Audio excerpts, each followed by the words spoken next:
This is King Island Community Radio and King Island TV. As we all know, in the next couple of weeks, we're going to have federal elections. And, of course, in the electorate of Braddon, which King Island is part of, we also have a number of candidates. And one of them is the independent Craig Garland. Craig, welcome. Well, yeah, good morning. Now, Craig, I know there's a lot of things that you are fighting for in Tasmania and with the environment, but for people to get to know you a little bit, tell us a little bit about your background. I was born and bred in Wynyard. I don't know, we're third or fourth generation here. I left early from high school and joined the Navy.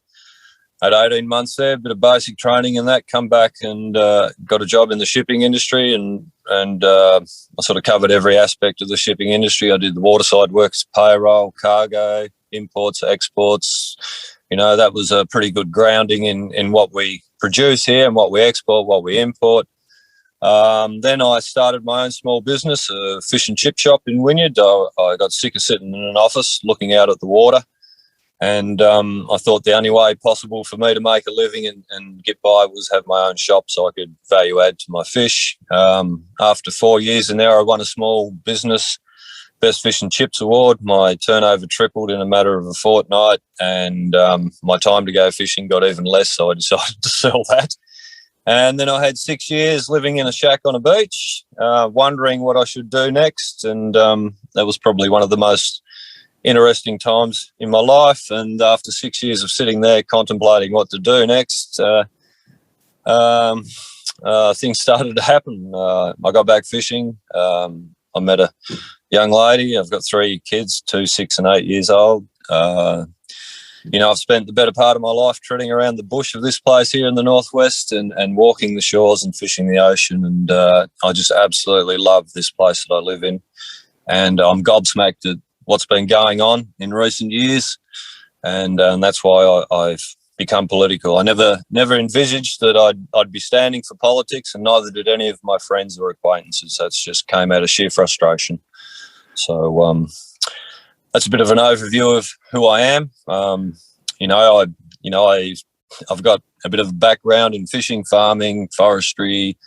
My network, that's the most significant attribute that I have. The people that I've worked with in the past and the people I've come to know over my working life and through my sporting life stands me in good stead to sort any issues or situations that we confront here in this state.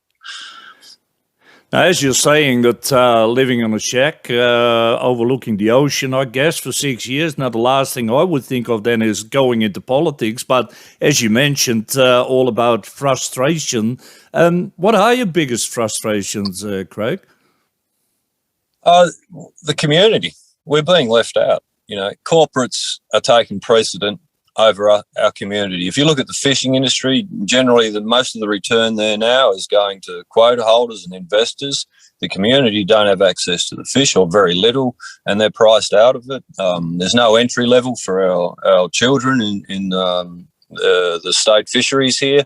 That's something I think we can really work on. We've got an old demographic, the old pre-vocational, free TAFE and all the rest of it. My focus is on our young. I've been very fortunate in my life. I could not wish for anything else. I do not want anything else, and I've got 3 young kids coming through. So I want to make sure our youth are giving opportunities, that they're trained up and given them access to whatever they need to go forward. And right now, the housing crisis, the health situation, it's a real mess. And I know what I'm putting my hand up for, and I know what will be confronting me if I do get in there, but I'm quite prepared to do that. Ship's husbandry was my field in my working days, and that was catering to whatever the ship needed: cargo, stores, breakdowns, experts. If something went wrong, you had to find someone that could fix the situation. And so I think I have a lot to offer in that sense. And the major parties they've just forgotten us. They've put us last, and that's where I'll be telling everyone to put them on the ballot paper, because they need to be sent a loud message this corruption side of things, we're not going anywhere until we deal with that. And that's my single biggest priority. Labor and Liberal, you'll never get them to have an ICAC because they'll be implicating themselves as they do. So I'm trying to get across to people. You put me in there, get another good crossbencher on there with Andrew Wilkie, and maybe another one or two nationally, and then we can rein this out-of-touch government in, not to control things, but just to make sure things are done right and done in the right places. To me, most things are very simple. It's either good practice or bad practice, and you don't have to reinvent the wheel. We've been through everything, and it's just a matter of sitting down and addressing our situations from here forward. So, I think I bring a very practical, hands-on approach to the table, and I seem to be resonating with a lot of people around this area. I'm getting a lot of support. I've had funding this election. I haven't had to ask for any money. It's just come in and paid for my signs. A fella donated a bus to throw my signs on to drive around, which we did yesterday. We went down the west coast. King Island, I'll never forget coming in there on the Knowles Pride on a cray boat for the first time. It was like I was sailing into another world, and the friendly nature of the place. They gave us a vehicle, they put us up, and it is a very unique part of the world. And I've wanted to get over there for the last 3 or 4 elections, but I had neither the money nor the time, because my last elections I've been robbing Peter to pay Paul just to, make time to get to meetings and everything. But this time round, I've got time, and I'm utilising that to the maximum, and I'm looking very forward to getting over there for a couple of days. To have another look around.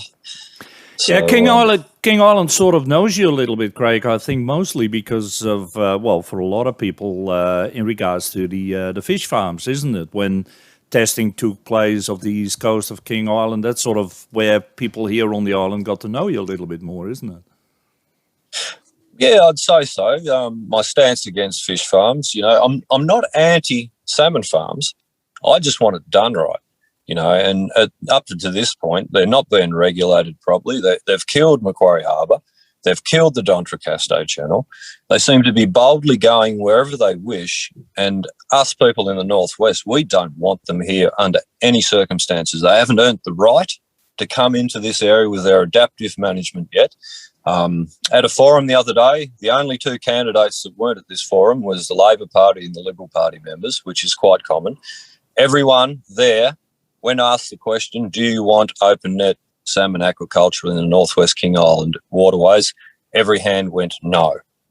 So the only ones pushing this is the major parties. And when you look at the corruption, and this is why we need an ICAC. They're making decisions that just don't make sense on a community level. So if people of Australia want to take that, or if they want to send them a loud message that it's not good enough, and that's what I'm giving them the option. I'm giving them that fella they can go to send that crowd over there a loud message that what they've been doing and what they continue to do is not good enough, and we demand better. So, yeah. But is it like with the same with the fishing industry a little bit, Craig, and now with the salmon farming also, that if organizations and corporations sort of blend in, can work together in a proper way with nature, with the environment, instead of looking at the dollars and the greed, would make a lot of difference? My word, it would, And you look at most things, they go full circle. One will have the balance of power. Like, years ago on the waterfront, the waterside workers were dictating the terms and the ship owners had to take what they were put forward. But then it went right round, and now it's a much fairer side of things. They've got good working hours. They get paid really well, and there is not power lying in one specific area. So it's getting that balance, but you'll never get the balance if you're not going to tweak. And you have to tweak things, and you have to poke the chin out and make some bold decisions. Everyone fully accepts if you get things wrong. If you're having a go and you're trying to do the best thing and you have a stumble or a pitfall or two, people generally accept that. But we've got to do things better. We've got to be smarter. And we've been given the greatest gift on this planet, because the northwest King Island area, the Braddon electorate, to me, is the most beautiful, endowed place that you will come across. It goes all the way from down near Port Davey, King Island, all the islands out here off the northwest, all the way to Port Sorell. If ever there was, our future is water, forestry, fishing. That's it. It's always been that way. But here forward, we have to manage things better, and we have to do it so it's sustainable. And given the old demographic in all of our sectors, a real focus on our youth, training them up, getting them into the workplace, and that's smart for us, because I notice you're probably about my age, about 60. Down the track, if we want access to our fish stocks and we want services and we want, a good, harmonious, inclusive community, we have to do that hard work right now to make that happen. And to me, it's there. We've got the resources, we've got the skill set. It's all about using local resources and local skill sets to get the job done. And I believe if you hand most things over to the community, they'll sort it out for you. I can't remember a time we've had more departments, ministers, experts, consultants, all supposedly working for our benefit and paid for by our taxes. And it seems to be that we're fighting all of them right now. So swing the balance around and shift the focus. And I think we've got a great future ahead for us in this area. Now, as you're aware, we also had last year, we had seismic testing here for gas and oil drilling 70 kilometres out of the west coast from King Island. Just recently, the news came out, although it was said that for the first couple of years there will be no drilling because we're waiting for results and blah, blah, blah. Now it seems that next year they want to start drilling. Your thoughts on that? No. It's not where we have to go. We know these impacts. Those seismic testings, I think they give a big boom every 6 to 8 seconds. They now know it kills fish larvae, So the most vulnerable, the bottom of the food, it's the small things that matter the most. And we're never going to go forward and go another direction while we're still going down this seismic testing and the petrochemical industry, because it's the very thing that is killing us and our planet. So there are alternatives, and we should send them a loud message. No way, under any circumstances. There's too much for us to lose with that, and there's no gain. We get virtually nothing out of this. So, it's our waterways, it's our fisheries, it's our state, and we should dictate how things are done here. And the donors to the major parties, these fossil fuel companies, that's the problem. The political capture of them pushing decisions which adversely affect us, and they sit off in the distance. And Morrison is Teflon coat. He just doesn't take any responsibility for anything. And from what I've seen, the corruption, that's why we're getting all these bad outcomes and bad decisions. So people of Australia have an opportunity here going forward to send that loud message, and I hope they take it up. We really have to let them know that it's not good enough. So, seismic testing, no way, under any circumstances. Our rock lobster industry, the King George whiting here, and most pelagic fish larvae float in the upper surface, and that sonic boom every 6 to 8 seconds kills that larvae. You're knocking out whole year classes of fish with that, and nothing in return for us. So that's not our future, and that's something that should be objected to. And I believe King Island's right on board with that. They don't want it. So they've got my full support. Now, a lot of people would say that listening to you, Craig, that and the things that you stand for and fight for, you would almost think, why being independent and, for example, not being a member of the Greens Party? Yeah, well, I'm an environmentalist, I make my living from nature. I have done. It's provided everything that I've needed over my life, and I understand the nature of things. What the Greens are rattling on about is quite relevant. Just because someone mentions that we should protect and maintain our environment, that doesn't make you green. That makes you, it's just a common sense approach. You don't kill or impact the very thing that sustains you. And that's what we're doing to this planet and everything around it. I offer another alternative. The Greens tend to, and I'm not criticising, by the way, but there seems to be a tendency to lock everything up or to hand it out and do it over. And where I sit is in the middle of all that. I'm quite capable of understanding the selective logging of our forests. I was funded by selective loggers last time round because they came to me. There will not be a saw log left in this area outside of reserves shortly. And that's as a result of clear felling and burning the next generation of trees and the next generation of trees. It takes 70 years to get a sawlog. So you can have your cake and eat it too if you selectively log, and it's the same in the fishing industry. You selectively fish, target those fish, limit your bycatch, and you'll have a fishery forever and you'll have a forestry forever. But it's a place of extremes. The green extreme, and then you've got the major party extreme. And I believe most Tasmanians sit in the middle there somewhere. And parties are the problem. You've got to have the independence to be able to swing where the information tells you, not stick to some policy that's outdated and at odds with you and what you believe. So I need that great freedom to be able to go where the best information comes from. And, party politics is on the nose, and every problem we have is as a result of those two major parties. You can't blame the Greens. I can't remember when the Greens were ever in power, And the other thing to remember, whenever these major parties are under threat, they conspire together. You look what happened here in the state. When the Greens are on a trajectory, They conspired together to reduce our sitting members in Parliament from 35 to 25, and now we've got ministers that can't do justice to any portfolio. They're juggling 6 and 7, and the government in this state. Look at the disgrace there: 4.2 million from the gambling industry, the Terry Adam Brooks affair, and Jane Howlett with that funding and what have you. We've had resignations, corruption issues, and the Premier of this state, before he got elected, he promised to do something about the seal relocations for us fishermen.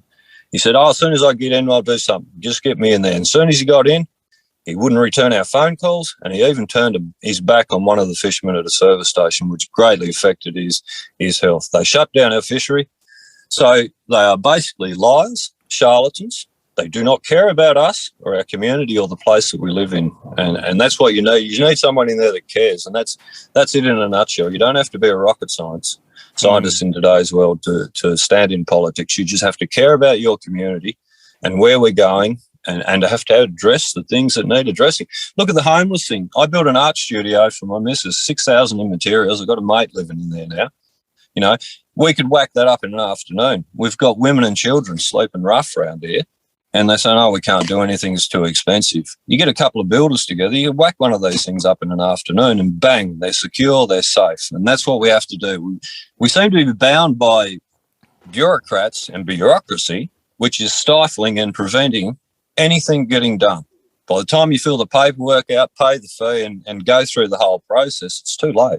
The time now is for getting off our arse and actively doing. And that's what I believe I can bring to the table, because that's what I do. I'm active and I get up and about and address things, So, yeah, she's been a pretty hectic time. You're going for federal parliament, considering what you stand for, fight for, and being in Tasmania. Wouldn't it be easier for you to be to try to get into the Tasmanian government, into parliament there, or to make a bigger voice, or? Well, we've got another state election here shortly. I'll be surprised if this government goes full term. Like, they've had resignation scandals right from the start. So if I don't get in federally, yes, I will put my hand up for the state again, because, like I said, I love this place. I've got the time to do it now. I've got everything I want in my life. I've got 3 beautiful kids. I own my boat, my fishing licenses. So my time to make sure things are done right and my kids are living in a good, inclusive, prosperous society. That's my focus. And I won't go away until I feel like my issues are addressed. Federally, you get a lot of funding. And if I was on the bench, crossbench there with Andrew Wilkie, like I told the forum the other day, they do not want me there, these major parties. So they'll be pretty happy to get rid of me. I'm only there to address my concerns and my issues.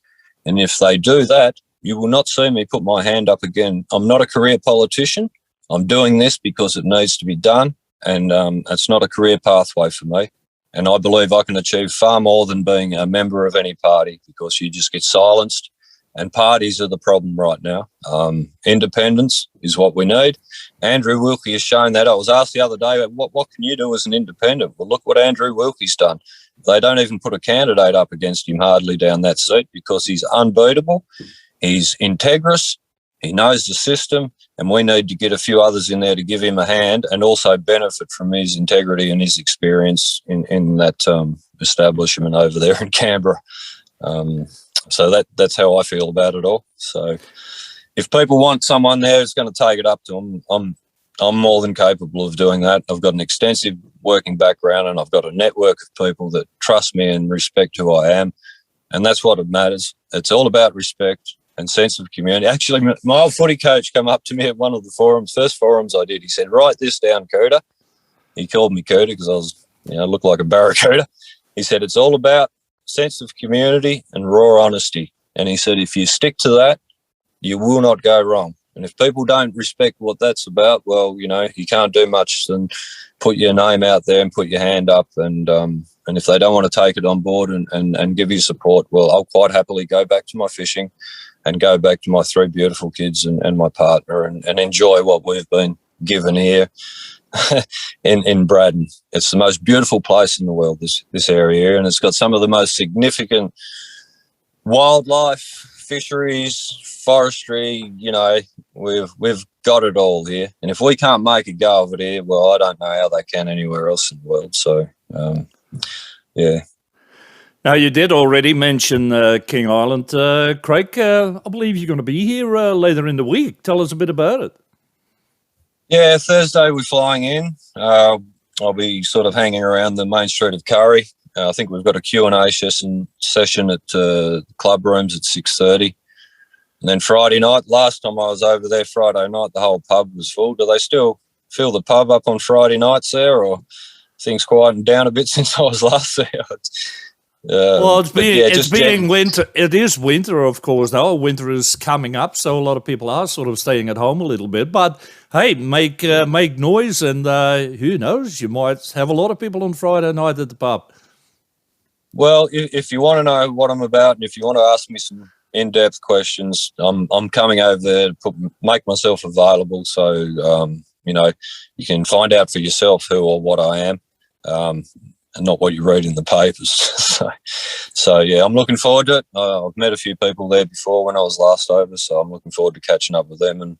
And I have been given quite a lot of support from King Island, so it's really good that I got a bit of funding and I've got the time to come over and say thank you. So yeah, I can't wait. Well, we say thank you too, Craig. Good luck with the elections in a few weeks, and we thank you very much for your time, Craig Garland. Thank you. Thank you for giving me the time, and I'll see you Thursday.